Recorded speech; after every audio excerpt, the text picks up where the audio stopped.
মাহেশে ৬২৯ বছরের জগন্নাথ দেবের রথযাত্রা উৎসবের প্রাক্কালে এক বিশেষ উৎসব হল নবযৌবন উৎসব। শুধুমাত্র এই দিনই জগন্নাথ দেবের হাত দেখা যায় মাহেশের মন্দিরে। নবযৌবন উপলক্ষে জগন্নাথ দেবকে পরানো হয় রূপোর হাত। একদম রাজবেশে সাজানো হয় মহাপ্রভুকে। কথায় আছে, স্নানযাত্রা উৎসবের পর জগন্নাথ দেবের কাঁপুনি দিয়ে জ্বর আসে, তাই মহাপ্রভুকে একান্তে গর্ভগৃহে ১৫ দিনের জন্য নিভৃতাবাসে রাখা হয়। এই ১৫ দিন মন্দিরের সমস্ত দরজা বন্ধ থাকে, পাশাপাশি ভক্তদের নাম কীর্তনও বন্ধ রাখা হয়। এরপর ১৫ দিন বাদে মহাপ্রভু সুস্থ হয়ে ওঠার পর এই দিনটিকে পালন করা হয় নবযৌবন উৎসব রূপে।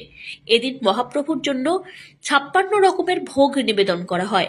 একই সঙ্গে এই দিনে জগন্নাথ, বলরাম এবং সুভদ্রা তিনজনকে হাত এবং অলংকার পরিয়ে নবরূপে রাজবেশে সাজিয়ে তোলা হয়। ব্যুরো রিপোর্ট, আজ বাংলা।